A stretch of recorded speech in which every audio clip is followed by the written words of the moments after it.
Hello दोस्तों, तो आज की इसमें देखने वाले हैं क्लास 10th के बायोलॉजी के चैप्टर जो कि है कंट्रोल एंड कोऑर्डिनेशन। यहाँ पर सबसे पहली चीज़ इस चैप्टर में जानना है कि कोई भी चीज़ लिविंग है या नहीं, उसके लिए हम लोग देखते हैं कि उस चीज़ में मूवमेंट हो रहा है कि नहीं। अगर मैं प्लांट की बात करूँ तो कोई छोटा सा प्लांट है, वो उसमें जैसे जैसे ग्रोथ हो रहा होता है तो वो जो ग्रोथ है हमें बताता है कि उसमें कुछ मूवमेंट हो रहा है, जिसके कारण वो जो है बढ़ रहा है।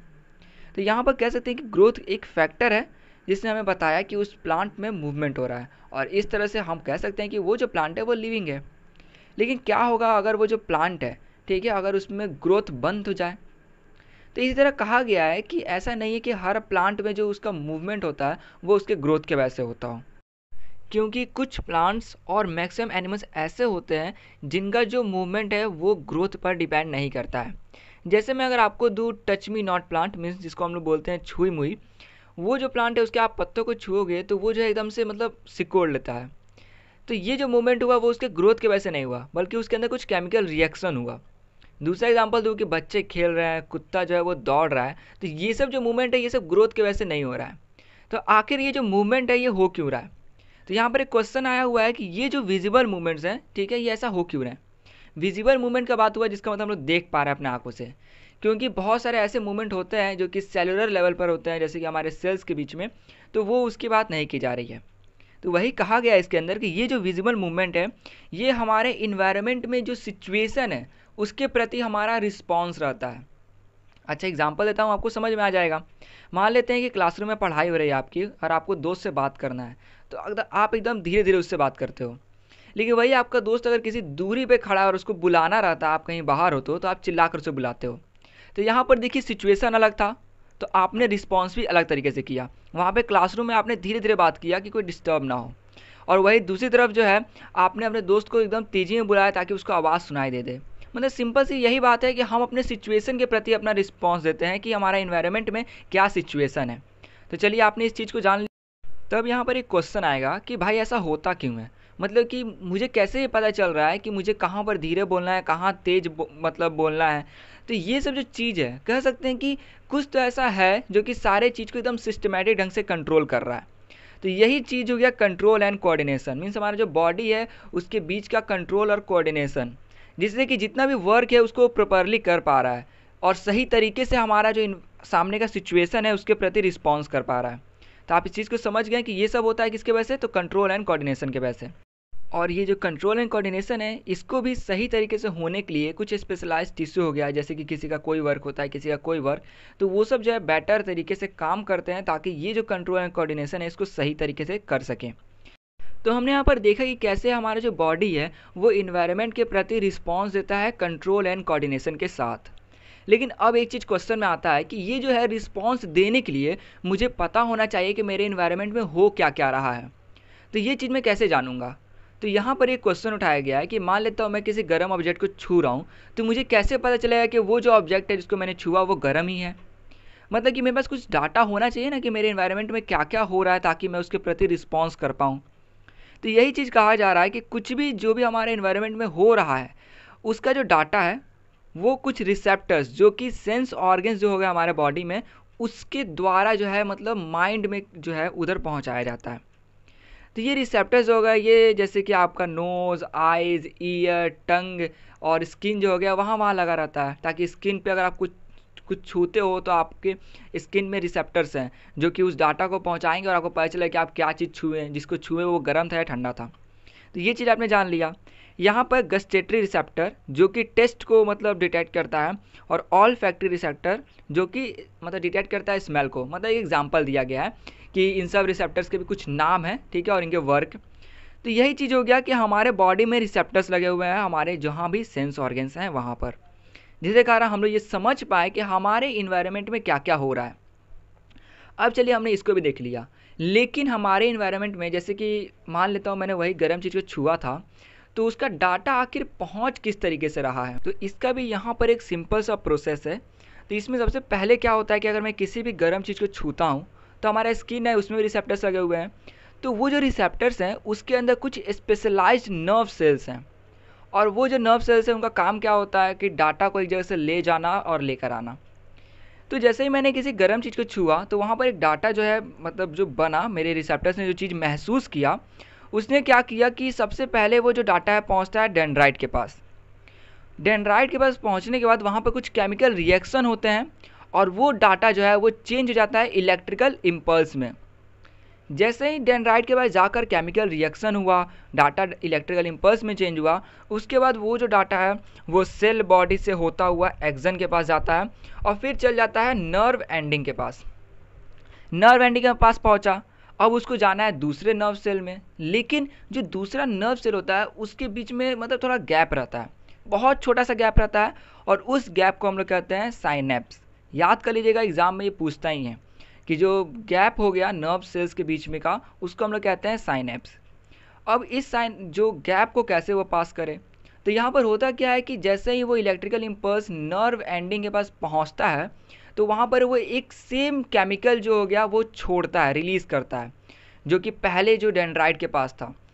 फिर वो क्या होता है कि वो केमिकल फिर जाता है दूसरे नर्व सेल के पास, ठीक है, दूसरे नर्व सेल में जाता है, वहाँ पर फिर इलेक्ट्रिकल इम्पल्स में चेंज होता है, फिर होता हुआ उसके एंडिंग में जाता है, वहाँ पर फिर एक और सेम जो केमिकल है वो छोड़ता है, मतलब डाटा जिसमें पूरा भरा रहता है, और इस तरह करके वो जो है पूरा पहुँचता है आपका ब्रेन। तो यहाँ पर एकदम सिंपली आपको बता दिया गया है कि कैसे ये जो इम्पल्स है ये पूरे बॉडी में ट्रैवल करता है, और जो भी जैसे कह सकते हैं नर्व एंडिंग हो गया या फिर मसल हो गया, इन सब के बीच में साइनेप्स होता है, मीन्स छोटा सा गैप, उसी छोटे से गैप को साइनेप्स कहते हैं, जैसे कि मैंने पहले बताया। तो कभी कभार होता ये है कि डाटा जो है वो न्यूरॉन्स के बीच में तो ट्रांसफ़र होता ही है, मतलब एक नर्व सेल से दूसरे के बीच में, कभी कभार नर्व सेल से जो मसल हो गया या फिर अदर ग्लैंड हो गया उसके बीच में भी जो है ये ट्रांसफ़र होता है। तो ये जो साइनेप्स है, ठीक है, ये हर के बीच में यहाँ पर रहता है। तो ये था पूरा प्रोसेस जो कि मैंने आपको ब्रीफली बता दिया। यहाँ तक हमने देखा कि कैसे जो भी हमारे इन्वायरमेंट में कोई चीज़ हो रहा है तो उसका जो इन्फॉर्मेशन है वो कैसे हमारे बॉडी से होकर हमारे ब्रेन तक पहुँचता है, और जो हमारा ब्रेन है वो कैसे उसके ऊपर सोच कर जो है उसका अच्छा रिस्पॉन्स देता है, मीन्स कंट्रोल एंड कोऑर्डिनेशन के साथ। लेकिन अब यहाँ पर एक अच्छा सा कह सकते हैं टॉपिक आ रहा है जो कि ये रिफ्लेक्स एक्शन। यहाँ पर जो वर्ड रिफ्लेक्स है उससे तो आपको ये पता चल ही गया होगा कि कोई भी काम जो कि आप एकदम सडन में करते हो उससे हम लोग कहते हैं रिफ्लेक्स एक्शन। तो अगर मान लेता हूँ मैं रोड क्रॉस कर रहा हूँ और मेरे पास जो एकदम तेज़ी में कोई गाड़ी आ रहा है, ठीक है, और वही काम होता है कि मेरे रिसेप्टर्स जो हैं उस चीज़ को देखें इन्फॉर्मेशन, ठीक है, फिर उस इन्फॉर्मेशन को ब्रेन के पास भेजें, और वो जो ब्रेन है वो फिर वहाँ पर सोचने लग गया कि अगर मैं यहाँ पर खड़ा रहता हूँ और गाड़ी आके मुझे हिट कर दिया तो मेरे साथ क्या क्या हो सकता है, मैं हट जाता हूँ तो मेरे साथ क्या क्या होने का चांसेस है। या फिर मैं कहूँ कि मैं कोई कप है जो कि बहुत गर्म है जिसमें चाय रखी हुई है और जो है उसको मैं छू देता हूँ, ठीक है, तो यहाँ पर फिर वो डाटा जाएगा मेरे ब्रेन के पास। मेरा जो ब्रेन है वो फिर सोचने लग जाएगा कि अगर मैं ज़्यादा देर तक हाथ रखता हूँ तो क्या क्या मेरे साथ हो सकता है, और अगर मैं हाथ हटा देता हूँ तो मेरे साथ मतलब जो हर्ट होने के चांस है वो कितना कम हो जाएगी। तो यही बात हुआ, यहाँ पर जो ब्रेन है ये सोचने लग जाता है और पॉसिबिलिटीज़ जो है ये निकालने लग जाता है। तो हम लोग कह सकते हैं कि ये जो दोनों सिचुएशन है ये थोड़ा डेंजरस सिचुएशन है जिसमें हम लोग हर्ट हो सकते हैं। इसलिए यहाँ पर जो हमारा बॉडी को कुछ तो ऐसा करना पड़ेगा जिसके कारण इस जगह पर हम लोग जो है बहुत तेज़ी में डिसीज़न ले सकें और इससे हम लोग का जो नुकसान है होने से बच जाए। तो यहाँ पर हम लोग कह सकते हैं कि हाँ, इसका भी जो है एक जो सोल्यूशन है वो हमारे बॉडी ने निकाला है। लेकिन इससे पहले कहा गया है कि ये जो ब्रेन से जो हम लोग का थिंकिंग का प्रोसेस है ये बहुत कॉम्प्लेक्स है। यहाँ से डाटा जाता है, डाटा जाने के बाद ब्रेन के पास पहुँचा, ब्रेन सोचा, डिसाइड किया, कुछ निकाला कि क्या क्या हो सकता है पॉसिबिलिटीज़, फिर उसको वापस भेजा और बोला कि ऐसा काम तुम करो। तो ये तो कॉम्प्लेक्स हो गया बहुत। तो वही हम लोग को देखना है कि इसका सिंपल वे में जो है इस प्रॉब्लम का जो सोल्यूशन है वो कैसे हमारे बॉडी ने निकाला है। अब जो बॉडी है इसका एक अच्छा सोल्यूशन देता है कि अगर हीट के सेंसेशन के बारे में बिना सोचे समझे डिसीज़न लिया जाए, इसका मतलब हुआ कि जो नर्व सेल यहाँ से लेकर जा रहा है इन्फॉर्मेशन उस हीट के बारे में, वही नर्व सेल्स दूसरे नर्व सेल जो कि मूव करा सकता है मसल को किसी सिंपलर वे में, जैसे कि आगे पीछे दौड़ाना कूदना ये सब। तो अगर यही नर्व सेल दूसरे नर्व सेल जो कि मसल को मूव करा सकता है उसके पास ये डाटा पास कर दे तो होगा ये कि हमारा जो मसल है वो एकदम से मूव कर जाएगा। एग्जाम्पल दूँ तो अगर कोई गाड़ी एकदम तेज़ी में मेरे पास आ रहा है तो मेरे जो रिसेप्टर्स हो गए उन्हें ये डाटा भेजा, मतलब वो जो नर्व सेल्स है उन्होंने डाटा कैरी किया, उन्होंने उस डाटा को डायरेक्ट भेज दिया दूसरे नर्व सेल के पास जो कि कंट्रोल कर सकता है मेरे मसल्स को। तो यहाँ पर होगा ये कि यहाँ पर मैं बिना कुछ सोचे समझे डायरेक्ट वहाँ से या तो कूद जाऊँगा, दौड़ जाऊँगा उस प्लेस से। तो यही चीज़ हुआ है इसके अंदर। तो हमने देख लिया कि कैसे जो इनपुट आउटपुट है एकदम क्विकली हो रहा है, बहुत तेज़ी में डाटा गया और एकदम डाटा से जल्दी से मैंने एक्शन ले लिया। तो इसको कहते हैं हम लोग रिफ्लेक्स आर्क। तो यहाँ पर हमने क्या देखा कि जो थिंकिंग का प्रोसेस है वो तो पूरा कट गया। तो अब देखिए कि ये रिफ्लेक्स आर्क कहाँ पर होना चाहिए ताकि ये बिना सोचे समझे हमारा जो मतलब एक्शन है वो हम लोग ले सके। तो सिंपल सा बात है, सबसे बेस्ट प्लेस है इस रिफ्लेक्स आर्क का होने का वो है स्पाइनल कॉर्ड। क्योंकि जब यहाँ से इन्फॉर्मेशन कोई नर्व से लेकर जा रहा होता है किसी भी पार्ट से, मतलब हमारे जो बॉडी हो गया उसके, तो जो सारे नर्व सेल्स है वो सारे आकर मिलते हैं स्पाइनल कॉर्ड के पास, फिर वहाँ से वो जाते हैं ब्रेन के पास।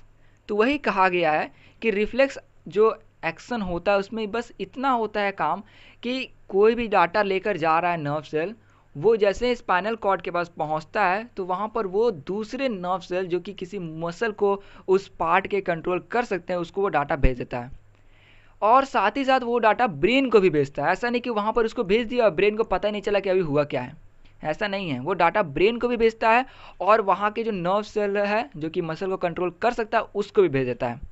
इससे होता ये है कि हम लोग एकदम सडन में जो है अपना एक्शन ले लेते हैं और उस ब्रेन को भी बाद में ये पता चल जाता है कि फिर उसके बाद जो है ब्रेन ये सोचना शुरू करता है कि अगर मैं वहाँ पर ये एक्शन नहीं लिया होता, कूदा नहीं होता, तो मुझे ऐसे चोट लग सकता था या फिर मैं दूसरे तरीके से भी बच सकता था। मतलब सिंपल सा ये चीज़ है कि एक्शन लेने के बाद ब्रेन बाद में सोचना शुरू करता है, उस वक्त में जो थिंकिंग है वो ख़त्म हो जाता है। तो इस तरह से हमने देख लिया पूरा रिफ्लेक्स आर्क के बारे में, और कहाँ पे जो बेस्ट प्लेस है जहाँ पर रिफ्लेक्स आर्क होना चाहिए वो है स्पाइनल कॉर्ड वहाँ पर, क्योंकि वहाँ पर सारे नर्व सेल्स जो है वो आकर एक साथ मिलते हैं। तो ये हो गया एकदम सिंपल सा, मैंने इसका आपको बता दिया कि प्रोसेस। एक चीज़ और है यहाँ पर कि ये जो स्पाइनल कॉर्ड हो गया, ठीक है, और ये जो ब्रेन हो गया, ये दोनों मिलकर बनाता है सेंट्रल नर्वस सिस्टम, जो कि एग्जाम में 1 नंबर का आ सकता है कि सेंट्रल नर्वस सिस्टम क्या चीज़ कंसिस्ट करके रखता है। तो यहाँ पर आपका सिंपल सा आंसर हो जाएगा कि इसके अंदर ब्रेन और स्पाइनल कॉर्ड होता है। तो ये चीज़ तो हमने देख लिया ह्यूमंस के ऊपर, क्योंकि ह्यूमंस है उनके अंदर जो ये जो कॉम्प्लेक्सिटी है थिंकिंग की ये कुछ ज़्यादा है अदर एनिमल्स के मुकाबले। तो अब देखते हैं कि क्या दूसरे एनिमल्स के अंदर ये रिफ्लेक्स आर्क होता है। तो इसका सिंपल सा आंसर है हाँ, होता है। हम लोग ये जानते हैं कि जो अदर एनिमल्स हो गए उनके अंदर ये जो थिंकिंग का प्रोसेस है ये उतना ज़्यादा कॉम्प्लेक्स नहीं होता, मतलब वो इतना ज़्यादा डीप हम लोग की तरह नहीं सोचते हैं। तो यहाँ पर चीज़ आ जाएगा कि रिफ्लेक्स आर्क फिर भी उनके अंदर क्यों है, जब उनका थिंकिंग का प्रोसेस इतना कॉम्प्लेक्स नहीं है, वो लोग मैक्सिमम जो टाइम रहता है उसमें कोई भी वो चीज़ सही से सोचते नहीं है, तब उनके अंदर रिफ्लेक्स आर्क क्यों दिया गया है। तो इसका एक आंसर है कि देखिए, चाहे उनका ये जो प्रोसेस है थिंकिंग है चाहे कितना भी सिंपल हो, फिर भी ये जो रिफ्लेक्स आर्क है ये उससे तेज है। मतलब कि हो सकता है कि किसी किसी मायने में उनका जो थिंकिंग का प्रोसेस है, ठीक है, वो भी बहुत जल्दी एक्शन लेता हो का मतलब कि हम जो ह्यूमन से वो हर चीज़ को सोचते हैं एकदम ध्यान से कि अगर ऐसा होता तो वैसा होता, लेकिन वो एनिमल्स में ऐसा नहीं है। इसलिए कहा गया है कि हो सकता है कि एनिमल में जो थिंकिंग प्रोसेस हो ये हम लोग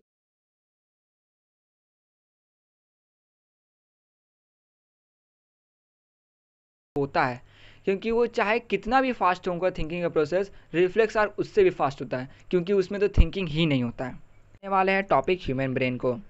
तो यहाँ पर सबसे पहला जो क्वेश्चन है वो ये है कि क्या स्पाइनल कॉर्ड सिर्फ एक ही फंक्शन कर सकता है जो कि है रिफ्लेक्स एक्शन। तो इसका आंसर है नहीं, क्योंकि हम लोग हैं थिंकिंग बींग्स, मतलब मैक्सिमम जो काम होता है वो हम लोग सोच समझ कर करते हैं। इसलिए यहाँ पर जो स्पाइनल कॉर्ड हो गया उसके अंदर सारे नर्व्स आकर मिलते हैं। हम लोग जानते हैं कि सारे नर्व्स सबसे पहले वहाँ पर आकर मिलते हैं।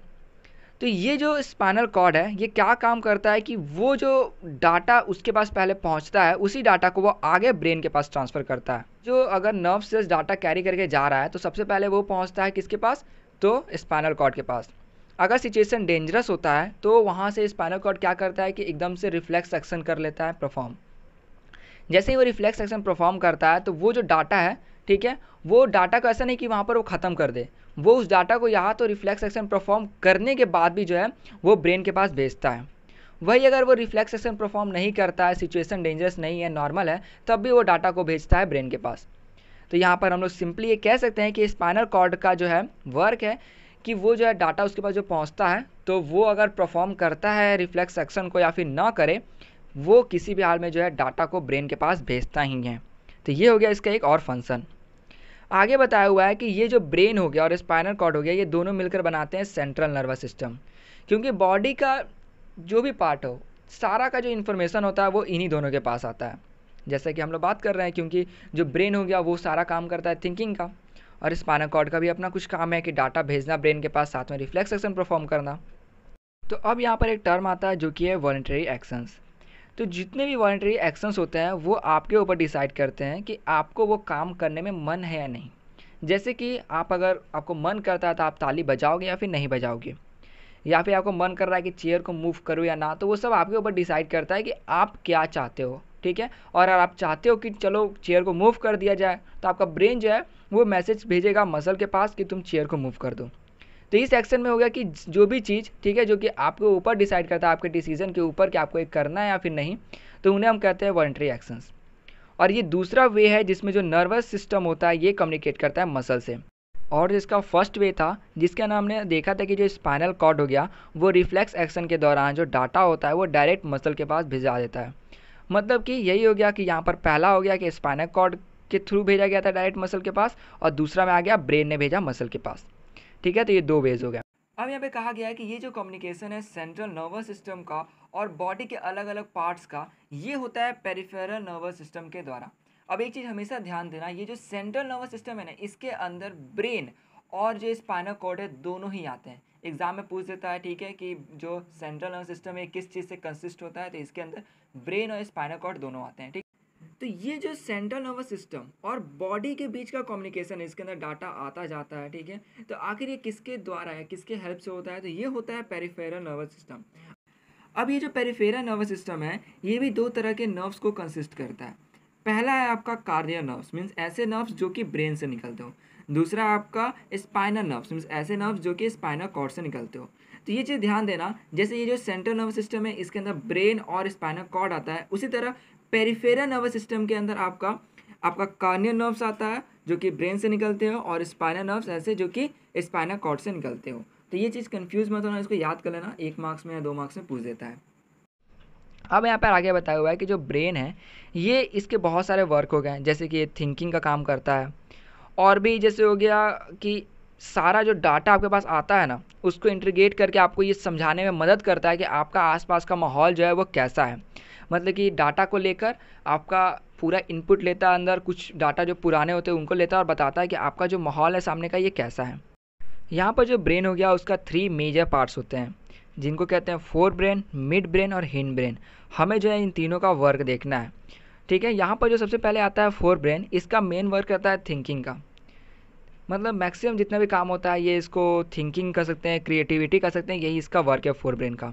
यहाँ पर जो डायग्राम दिया हुआ है इसके अंदर फोर ब्रेन जो है ये कंसिस्ट करता है सेरेब्रम, क्रैनियम और हाइपोथैलेमस। ठीक है, वही इसमें आ गया आपका हिंड ब्रेन में पॉन्स, मेड्यूला, सेरेबेलम।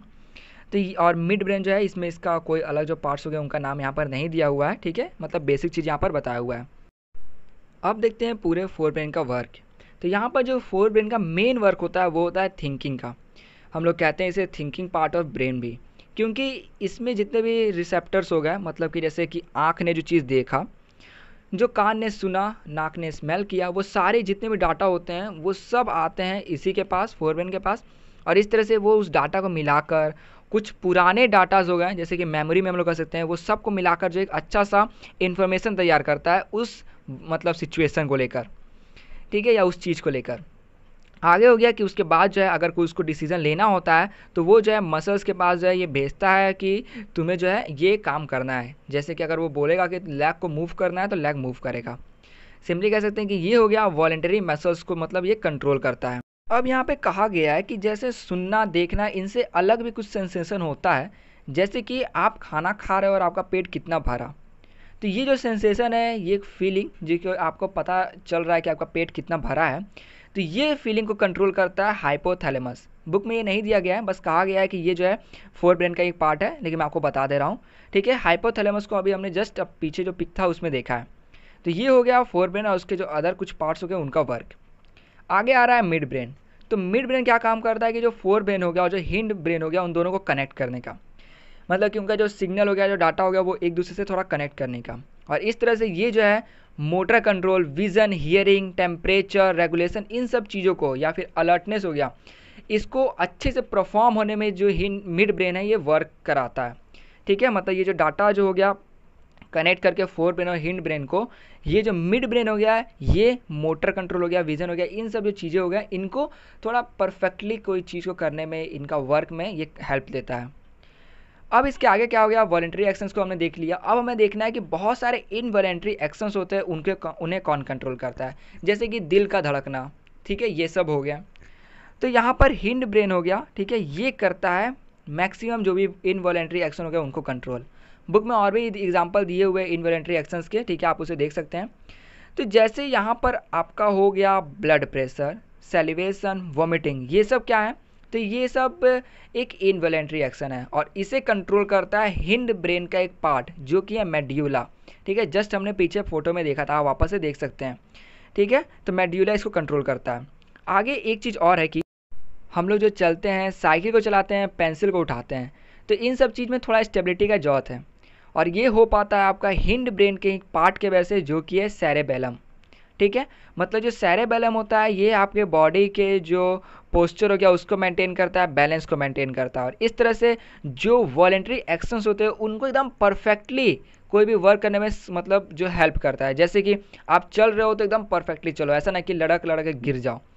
और या फिर जो पेंसिल आप उठा रहे हो तो उसको पेंसिल उठा दी, आप उसे कुछ लिख रहे हो तो सही से बैलेंस करके लिख सको। अब यहाँ पर जो हो गया सेरेब्रम हो गया, सेरेब्रम जो कि पार्ट है आपका फोर ब्रेन का, और सेरेबेलम जो कि पार्ट है आपका हिंड ब्रेन का। तो इनके फंक्शंस को बताया हुआ है क्योंकि एग्जाम में आते हैं, आप देख सकते हैं इसको यहाँ पर पॉज करके। ठीक है, तो यहाँ पर जो सेरेब्रम है इसका मेन वर्क रहता है विज़न, टच हो गया, थिंकिंग का, और सेरे जो बेलम होता है उसका मेन वर्क रहता है क्या, तो बॉडी पोस्चर मेंटेन करना, बैलेंस को मेंटेन करना। ठीक है, तो इसको आप देख सकते हैं स्टॉप करके। तो यहाँ पर हमने ब्रेन का वर्क देख लिया और उसके जो भी मेजर पार्ट्स हो गए उनके भी फंक्शंस को देख लिया। अब यहाँ पर बोला जा रहा है कि ये जो ब्रेन हो गया और जो स्पाइनल कॉर्ड हो गया वो इतना मेन है, इसलिए उसको प्रोटेक्शन भी चाहिए। इसलिए जो ब्रेन होता है वो एक बोनी बॉक्स में रहता है जिसको हम लोग स्कल कर सकते हैं, और जो है उसके अंदर फ्लूइड भरा रहता है। ठीक है, वो जो फ्लूइड है वो हेल्प करता है कि कोई भी शॉक अगर आता है, जैसे ब्रेन आप सिर को हिला रहे हो, कहीं हल्का चोट लग रहा है, तो वो जो शॉक होता है, ठीक है, उसको वो एब्जॉर्ब कर लेता है ताकि ब्रेन को कोई असर ना पड़े। वही अगर है आप लोग अपने हाथ को पीछे करोगे तो आपको एक हार्ड सा और बम्पी स्ट्रक्चर जो है मिडिल में महसूस होगा बैक के, और वही हम लोग कहते हैं उसको बैकबोन या फिर वर्टेब्रल कॉलम। ठीक है, और ये जो है प्रोटेक्ट करता है आपको स्पाइनल कॉर्ड को, क्योंकि स्पाइनल कॉर्ड जो है उसी में रहता है। तो यहाँ तक हमने देख लिए कैसे जो है ह्यूमंस के अंदर कंट्रोल एंड कोऑर्डिनेशन होते हैं। अब इसका नेक्स्ट टॉपिक आता है जो कि रिलेटेड है प्लांट्स से। तो यहाँ पर जो पहला टॉपिक आ रहा है वो है कोऑर्डिनेशन इन प्लांट्स। तो हमने ये देखा था कि जो एनिमल्स होते हैं उनके अंदर नर्वस सिस्टम होता है, मसल्स होते हैं, और इस तरह से वहाँ पर उनका कंट्रोल एंड जो कोऑर्डिनेशन होता है वो बहुत बेहतर हो जाता है। लेकिन जो प्लांट्स होते हैं उनके अंदर ना नर्वस सिस्टम होता है और ना ही मसल्स होते हैं। फिर जो उनका इन्वायरमेंट में जो भी चीज़ हो रहा है तो उसके प्रति वो रिस्पॉन्स कैसे करते हैं, means how do they respond to stimuli. तो यहाँ पर आ गया सबसे पहला जो एग्जाम्पल लिया गया वो है छुई मुई का, means touch me not plant, जो कि एक मिमोसा फैमिली से मतलब बिलोंग करता है। ये जो प्लांट है इसको, इसके लीव्स को या स्टेम को आप जैसे ही छुओगे तो वो जो एकदम से बैंड हो जाता है, फोल्ड अप हो जाता है, और वही कुछ देर बाद जो है वो एकदम अपने नॉर्मल शेप में आ जाता है। यहाँ पर दूसरा एग्जांपल लिया गया है एक सीड का, कि जैसे वो जर्मिनेट करता है, मीन्स बड़ा हो रहा होता है सीड में से, तब जो है उसके जो रूट्स हो गए, स्टेम हो गए, ये सब बाहर निकलने चालू हो जाते हैं। यहाँ पर अब दो सिचुएशन था जिसमें बोला गया कि आखिर इन सिचुएशंस में होता क्या है। तो जो पहला जो था जिसके अंदर हमने टच किया, टच मी नॉट प्लांट को, ठीक है, छुआ हमने उसे, तो वो जो प्लांट था वो उसी वक्त जो है एकदम तेज़ी में रिस्पॉन्स करता है हमारे टच को, और जो है अपने लिप्स को और स्टेम जो हो गया उसको फोल्ड कर लेता है। यहाँ पर आप देखिए कि जो फोटो दिया हुआ है इसमें सेम वही है कि जैसे आपने टच किया उसके बाद वो जो है फोल्ड अप हो गया। दूसरा जो है वो एक सीड का जो कि जर्मिनेट करके अभी बड़ा हो रहा है। तो यहाँ पर हम लोग देख सकते हैं जो पहला जो था टच मी नॉट प्लांट, उसका जो ये मूवमेंट था वो ग्रोथ से मतलब जुड़ा हुआ नहीं है, लेकिन वहीं दूसरी तरफ ये जो सीड हो गया इसका मूवमेंट जुड़ा है इसके ग्रोथ से, जैसे जैसे बड़ा हो रहा है उसमें वो मूवमेंट दिख रहा है। तो यहाँ पर कह सकते हैं कि जो प्लांट हो गया वो आपको दो तरीके के मूवमेंट दिखाते हैं, एक कौन से, तो एक जो कि जुड़े रहते हैं ग्रोथ से, और दूसरा कौन सा जो कि जुड़े नहीं रहते हैं ग्रोथ से। ठीक है, तो ये हो गया इसका। यहाँ पर एक क्वेश्चन आता है कि आखिर ये जो टच मी नॉट प्लांट है ये हमारे टच करने पर रिस्पॉन्स कैसे करता है, मतलब कि ये फोल्ड अप कैसे कर लेता है, क्योंकि इसके पास तो ना ही नर्वस टिश्यू है, ना ही इसके पास ये मसल टिश्यू है, ठीक है। तो ये आखिर ये कैसे कर पाता है? तो यहाँ पे इसका आंसर देते हुए कहा गया है कि आप जैसे ही टच मी नॉट प्लांट के किसी भी लीव्स को टच करोगे तो वो उस लीव के साथ आसपास वाले भी जो लीव्स होते हैं उनको भी फोल्ड अप कर लेता है, क्योंकि इसके पास तो एकदम अच्छा सा कह सकते हैं नर्वस टिश्यू तो नहीं है, ठीक है। तो ये क्या करता है कि डाटा जो रहता है या फिर जो इन्फॉर्मेशन रहता है उसको इलेक्ट्रिकल केमिकल सिग्नल बनाकर जो है सेल से सेल भेजता है। एनिमल्स में क्या होता है कि यही जो हो गया जो इन्फॉर्मेशन है ये नर्वस जो टिश्यू हो गया उनके द्वारा कैरी किए जाते हैं, फिर वो भेजे जाते हैं मसल्स के पास। मसल सेल जो रहता है उसके पास ये कैपेसिटी होता है या फिर वो कैपेबल होता है अपना शेप को चेंज करने के लिए, और इस तरह से वो जो है एक्शन को परफॉर्म करता है। लेकिन यहाँ पर अगर मैं देखूँ प्लांट में तो इसके पास तो मसल टिश्यू भी नहीं है कि ये अपने शेप को चेंज कर पाए। इसलिए ये जो प्लांट है ये क्या करता है, अपने अंदर का जो अमाउंट ऑफ वाटर रहता है उसको कम या ज़्यादा करके जो है मीन्स या फिर वो स्वेल करके या फिर श्रिंक करके जो है अपना शेप को चेंज करता है। जैसे कि यहाँ पर आप देख सकते हैं टच किया तो ये श्रिंक कर गया क्योंकि इसका वाटर जो है वो कम कर दिया उसने, वहाँ से सेल में से निकाल दिया। कुछ देर बाद उसने वापस से उस सेल में वाटर को फिल कर दिया और वो जो है वापस से पहले ऐसा हो गया। और इस तरह से ये जो टच मी नॉट प्लांट है ये रिस्पॉन्स करता है। अब इसमें आगे आ रहा है कि आपने पी प्लांट को देखा होगा कि वो जो है अपने टेंडल्स का हेल्प लेके ऊपर की तरफ जो है आ रहा होता है। मतलब कि यहाँ पर जो ग्रोथ हो रहा है ये डायरेक्शनल हो रहा है। अगर मैं कुछ फैक्टर्स को लूँ जैसे कि लाइट हो गया, ग्रेविटी हो गया, ठीक है, और भी फैक्टर्स हैं। तो ये अगर मैं लाइट का फैक्टर लूँ और ग्रेविटी का लूँ, ठीक है, इन दोनों को अलग अलग लेने पे हो सकता है कि जो प्लांट का पार्ट जो है वो ग्रोथ कर रहा है उसका जो डायरेक्शन है वो दोनों में थोड़ा अलग हो। डायरेक्शन अलग होने का मतलब क्या हुआ? तो यहाँ पर देखिए अगर मैं फोटोट्रॉपिज्म लेता हूँ तो फोटोट्रॉपिज्म में दो आ जाते हैं कैटेगरी, एक होता है पॉजिटिव फोटोट्रॉपिज्म, दूसरा निगेटिव। मतलब कि अगर प्लांट का पार्ट लाइट की तरफ बढ़ रहा है तो वो क्या शो करेगा, यहाँ पर आपका पॉजिटिव फोटोट्रॉपिज्म। वही लाइट के अपोजिट में अगर वो पार्ट जो ग्रो कर रहा है तो वो निगेटिव हो जाएगा।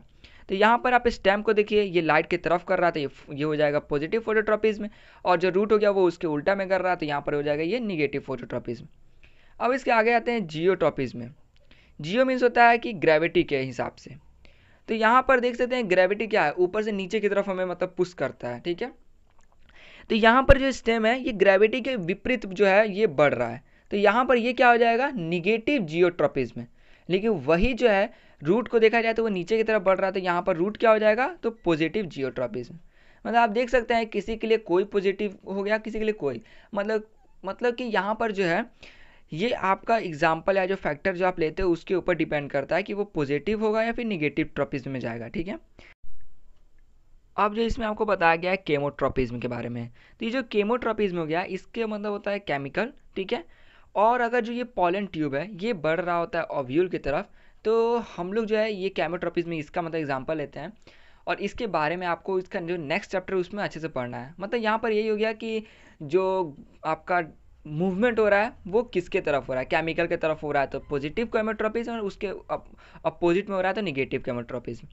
अब आगे कहा गया है कि जो प्लांट हो गया इसका जो मूवमेंट हो गया, या फिर मैं कहूँ कि रिस्पॉन्स जो हो गया अपने इन्वायरमेंट के प्रति, हो सकता है कि ये कभी फास्ट हो या कभी स्लो।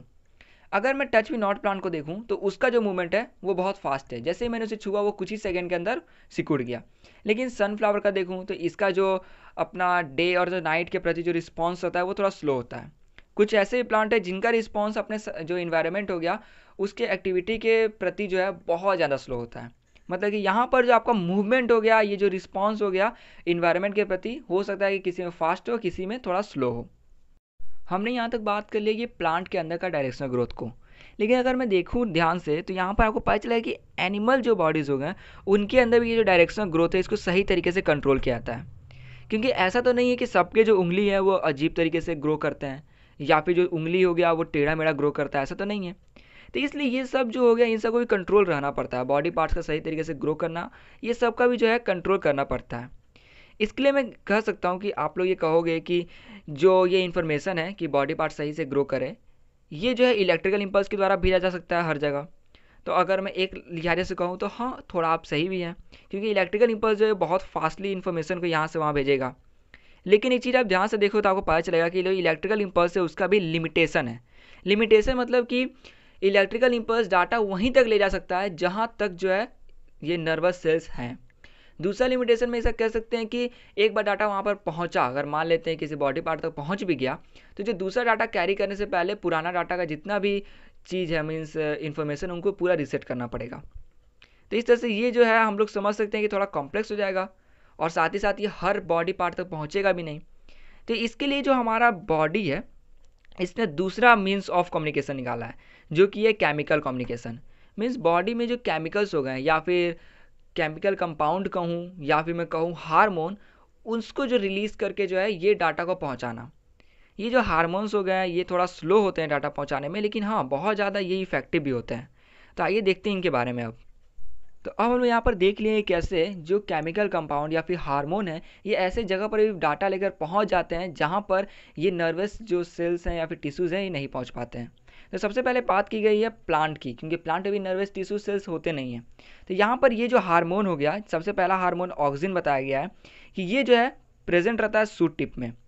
अगर मैं एग्जांपल दूँ आपको, तो जो पी प्लांट होता है उसका जो टेंड्रिल होता है, ठीक है, वो टेंड्रिल अगर किसी ऑब्जेक्ट को या फिर किसी चीज़ को टच करता है, जिस पार्ट ने टच किया उसका, वहाँ पर बन जाता है आपका सैडी रीजन। तो ऑक्सिन जो है, इसे हम लोग कह सकते हैं कि ये जो है लाइट से डरता है, और इसलिए ये जो है सैडी रीजन की तरफ आ जाता है। और ऑक्सिन जो है ये हम लोग जानते हैं कि ग्रोथ प्रोवाइड करता है। तो क्या करता है कि वो जो सैडी रीजन रहता है वहाँ पर ग्रोथ थोड़ा फास्ट हो जाता है, क्योंकि मैक्सिमम जो ऑक्सिन होते हैं वहीं पर आ जाते हैं। वही जो टेंड्रिल हो गया, उसका जो अपोजिट साइड रहता है, उस उधर जो है ऑक्सीजन थोड़ा सा कम प्रेजेंट रहता है। तो इस वजह से वहाँ का जो ग्रोथ रहता है वो थोड़ा मतलब नॉर्मल रहता है या स्लो रहता है। तो इस तरह से हम लोग देखते हैं कि जिस भी चीज़ को टेंड्रिल टच करता है वहाँ पर वो पूरा उसको गोल जो है लपेट लेता है। तो ये था कैसे कि ऑक्सीजन परफॉर्म करता है, ठीक है, क्योंकि ऑक्सीजन जो है ये पहले से लाइट से डरता है। मतलब ऐसा कहा गया डरने का मतलब, क्योंकि उसको लाइट या फिर नहीं पसंद है। आगे आ रहा है गिबरलिन के बारे में। तो ये जो गिबरलिन हो गया, ये भी ऑक्सीजन की तरह होता है, बस ये क्या करता है कि जो स्टेम होता है उसके अंदर ग्रोथ प्रोवाइड करता है। साइटोकिनिन जो हो गया, ये सेल डिवीजन में मतलब मदद करता है, मतलब कि जो एक सेल हो गया उसको और ज़्यादा मल्टीप्लाई करना, 1 से 2 कर देना, मीन्स वो डिवाइड करके और ज़्यादा इंक्रीज़ कर देना। ये आपका पाया जाता है फ्रूट्स में, सीड्स हो गया इनके अंदर, मतलब इनका ये जो है सेल डिवीजन करता है। तो यहाँ तक हमने हार्मोन को देखा जो कि ग्रोथ को प्रमोट करते हैं। लेकिन अब जो है जिसका बताया गया एब्सिसिक एसिड, वो ऐसा हार्मोन है जो कि ग्रोथ को मतलब इनहिबिट्स करता है। इसका मतलब क्या हुआ कि उसको प्रमोट नहीं करता है, ग्रोथ को कम करता है। जैसे कि जो लीव्स हो गए, ठीक है, उनको गिराना, मतलब कि अगर जो लीव्स हो गए वो पुराने हो गए तो उनको गिरा देना। तो यहाँ पर देख सकते हैं कि ग्रोथ को प्रमोट नहीं कर रहा है। अब आते हैं एनिमल्स के अंदर। एग्जाम्पल लिया गया आपका स्क्वायरल का। अगर मान लेते हैं कोई स्क्वायरल है, उसके सामने कोई डेंजर सिचुएशन है, तो उसको 2 चीज़ के लिए तैयार रहना पड़ेगा, या तो भाग जाने के लिए वहाँ से, या फिर उसको फेस करने के लिए। इसके लिए उसका जो पूरा बॉडी पार्ट हो गया, उसका सबका जो है सपोर्ट करना एकदम ज़रूरी होगा। अगर मैं नर्वस टिश्यू की बात करूँ, ठीक है, अगर वो डाटा कैरी करके ले जाता है तो सिर्फ उतना ही दूर तक पहुँचा पाएगा जहाँ तक उसका नर्वस सेल का जो पूरा एक सिस्टम होगा, ठीक है। लेकिन इस तरह से वो हर जगह डाटा नहीं पहुँचा पाएगा, और पूरा जो बॉडी है इसका पूरा सहयोग चाहिए। तो यहाँ पर जो है आपका जो हेल्प करता है वो है एड्रेनलिन, जो कि एक हार्मोन है। हाँ, एड्रेनलिन हार्मोन है, इसलिए हो सकता है कि ये थोड़ा स्लो हो, लेकिन हाँ ये जो हार्मोन है ये हर जगह पर जितना जगह डाटा पहुँचाना है, मीन्स पूरा वाइड रेंज में पूरा डाटा को पहुँचा देता है। और ये जो एड्रेनलिन होता है, ये एड्रेनल जो ग्लैंड हो गया उनके द्वारा सेक्रेट किया जाता है। एड्रेनलिन जो हो गया ये ब्लड के अंदर घुलकर जो है पूरा मीन्स बॉडी जो हो गया जहाँ जहाँ पर पहुँचना है उस डाटा को, और वो वहाँ तक पहुँचा देगा, जिससे कि जितना बॉडी पार्ट्स हो गया वो सारा जो है उस सिचुएशन के लिए एकदम तैयार हो जाएगा। तो देख लिया हम लोग कि हार्मोन कैसे हेल्प करता है। एड्रेनलिन के बारे में बताया गया है कि ये जो है वही मैंने कहा कि ब्लड के अंदर डायरेक्ट जो है घुल कर जो है ये पहुँच जाता है सारा तरफ, सारे बॉडी पार्ट्स तक। ये जो एक मतलब टारगेटेड ऑर्गन्स जैसे कि हार्ट हो गया, ठीक है, उसके पास पहले डाटा भेजता है कि ये सिचुएशन हार्ड है, इसलिए तुम जो है थोड़ा तेज़ी में मतलब ब्लड को जो पंप करो। जैसे ही वो वहाँ पर ब्लड तेज़ी में पंप करता है, डाटा जाता है कि हमें जो है लंग्स के पास जाता है कि तुम जो है अंदर जो सांस है वो तेज़ी में लो। तो ये जो डाटा हो गया, ये जो नर्वस टिश्यू था वो नहीं पहुँचा पाता, ये सिर्फ हार्मोन ही पहुँचा पाते हैं। इस तरह से ये जो है ब्रीथ रेट फास्ट हो जाता है, और जो है हार्ट तेज़ी में पंप करने जाता है, जिससे कि एनर्जी है वो थोड़ा ज़्यादा अमाउंट में बनने लग जाता है, ताकि या फिर हम लोग अगर उस सिचुएशन को फेस करना है या फिर वहाँ से भागना है, उस चीज़ को लेकर हमारे पास एकदम जो एनर्जी है वो एकदम ज़्यादा हो, ताकि हम लोग सिचुएशन को फेस कर सकें। इस तरह से हमने देख लिया कि जो एड्रेनलिन ग्लैंड था ये कैसे मतलब डेंजर सिचुएशन में जो है हमारा हेल्प करता है। ठीक है, मतलब कि हमें जो है एनर्जी थोड़ा ज़्यादा प्रोवाइड करके बॉडी को उस कैपेबल बना देता है कि हम लोग जो उस समय बहुत ज़्यादा जो है एनर्जी हमारा बॉडी है ये तैयार रखने लग जाता है। अब यहाँ पर आता है आपका आयोडीन के बारे में कि देखिए हम लोग जो नमक खाते हैं उसमें आयोडीन होता है। वो जो आयोडीन है वो ज़रूरी है थायराइड ग्लैंड के लिए कि वो थायरोक्सिन जो है हार्मोन बना सके। और अगर आप आयोडीन का सही तरीके से मतलब इंटेक नहीं करते हो तो आपको जो है गोइटर हो सकता है, जिसका कि जो गर्दन रहता है ना उसमें थोड़ा सूज जाता है। क्योंकि ये जो थायरोक्सिन जो रिलीज़ होता है थायराइड ग्लैंड से, ये ज़रूरी है आपके बॉडी के अंदर जो मेटाबॉलिज्म एक्टिविटी होता है उसको एकदम सही तरीके से बैलेंस करके रखने में, ग्रोथ को बैलेंस करके रखने में, बॉडी के अंदर प्रोटीन और कार्बोहाइड्रेट जो हो गया उसको बैलेंस करके रखने में। तो आप देख सकते हैं कि जो नमक हो गया उसके अंदर आयोडीन का मात्रा सही होना ज़रूरी है। और अगर कम हुआ तो आप जानते हैं कि इससे गोइटर जैसे प्रॉब्लम्स हो सकते हैं। तो ये हो गया कि यहाँ पर आपको थायरोक्सिन हार्मोन के बारे में और वो क्या क्या वर्क करता है उसके बारे में। अब इसके आगे हम लोग देखने वाले हैं ग्रोथ हार्मोन के बारे में। यहाँ पर सबसे पहले कहा गया है कि आपने देखा होगा कि कुछ लोग जो है वो बहुत नाटे होते हैं, मीन्स छोटे होते हैं, लेकिन वही कुछ लोग होते हैं जो कि बहुत विशाल या फिर जो जाइंट टॉल कह सकते हैं वैसे होते हैं। तो आखिर ये कैसा क्यों होता है इस तरह से? तो ये जो है होता है ग्रोथ हार्मोन के बारे में। ठीक है, जो कि सेक्रेट किया जाता है पिट्यूटरी ग्लैंड के द्वारा। ये जो हो गया ग्रोथ हार्मोन, अगर आपके बॉडी में सही मतलब अमाउंट में रिलीज़ हो रहा है तो आपका ग्रोथ सही होगा। वही अगर ये जो है कम हो रहा है रिलीज़, ठीक है, तो इस तरह से आपको हो सकता है कि आप नाटे हो जाओ। लेकिन वही अगर ज़्यादा रिलीज़ होता है तो इससे आपको जाइंट भी ये बना सकता है। तो ये जो पिट्यूटरी ग्लैंड जो है इसका सही तरीके से जो रिलीज़ होना भी ज़रूरी है। कहा गया है कि 10-12 साल की उम्र में आपको आपके बॉडी में जो चेंजेस देखने को मिलते होंगे, तो ये सब होता है आपका जो मेल होते हैं उनके अंदर टेस्टोस्टेरोन जो हो गया, और जो फीमेल हो गया उसके अंदर ऑस्ट्रोजन हो गया, उसके सिक्रेशन के वजह से होता है। ये भी हार्मोन ही है आपके। तो अब हम लोग को बात करना है इंसुलिन के बारे में, जो कि पैंक्रियाज जो है सेक्रेट करता है। तो यहाँ पर कहा गया है कि आपके फैमिली में या फिर फ्रेंड में ऐसे कोई होंगे जो कि डायबिटीज़ से सफ़र कर रहे होंगे, और जो उनको डॉक्टर ये कहते हैं कि आप जो है शुगर अपने डाइट में कम लीजिए। तो देखिए यहाँ पर कहा गया है कि ये जो पैंक्रियाज होता है जो कि सेक्रेट करता है इंसुलिन को, तो ये जो इंसुलिन जो हो गया ये ब्लड शुगर लेवल जो है आपके बॉडी के अंदर जो है उसको मेंटेन करता है।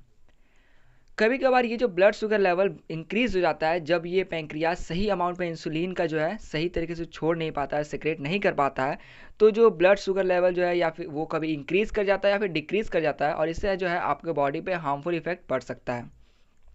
तो यही कहा गया है कि यहाँ पर जो है इंसुलिन ये जो है बहुत ज़्यादा मेन वर्क निभाता है, जो ब्लड शुगर लेवल जो है उसको सही से रेगुलेट करके रखने में। अगर आपके बॉडी में, ठीक है, कभी ब्लड शुगर लेवल बढ़ जाता है तो ये जो पैंक्रियाज है, ठीक है, जैसे ही वो बढ़ता है तो पैंक्रियाज जो है देखता है, उसको रिस्पॉन्ड उसको मिलता है फीडबैक मैकेनिज्म की तरफ से, और वो क्या करता है कि इंसुलिन जो हो गया उसको ज़्यादा जो है और मीन्स सेक्रेट करने लग जाता है ताकि ब्लड शुगर लेवल जो है उसको बराबर कर सके। और अगर ब्लड शुगर लेवल घट जाता है तो यहाँ पर जो इंसुलिन है इसका भी सेक्रेशन को वो कम कर देता है। और अगर यही जो है पैंक्रियाज सही तरीके से जो है इंसुलिन जो हो गया ये नहीं छोड़ पा रहा है, सेक्रेट नहीं कर पा रहा है, तब जो है आप जो है डायबिटीज़ से सफ़र कर रहे होते हैं। तो और फिर जिन लोगों को जो है डायबिटीज़ हो जाता है वो डॉक्टर्स के पास जाते हैं और डॉक्टर जो है मेडिसिन जो है ये देते हैं। वो जो मेडिसिन है वो हेल्प करता है जिससे जो पैंक्रियाज है ना वो सही अमाउंट में जो है जो इंसुलिन है उसको सेक्रेट कर सके। ठीक है, जिससे कि बॉडी के अंदर इंसुलिन जो है उसका अमाउंट सही रह सके, मेंटेन रह सके। तो ये था इस पूरे वीडियो के अंदर, और मैं आशा करूँ कि आपको जो है वीडियो अच्छी लगी हो, क्योंकि इस वीडियो के अंदर मैंने सारी चीज़ को डिटेल में समझा दिया। फिर भी अगर कोई कन्फ्यूज़न है तो आप जो है कमेंट करके पूछ सकते हैं। इस वीडियो को अपने दोस्तों से भी शेयर करें, चैनल को सब्सक्राइब करना ना भूलें। अगर अब तक सब्सक्राइब नहीं किया तो यार प्लीज़ जाकर कर लो, और हाँ वीडियो को लाइक भी ज़रूर कर देना। तो ये पूरा चैप्टर होता है समाप्त। अब हम लोग मिलते हैं नेक्स्ट चैप्टर में।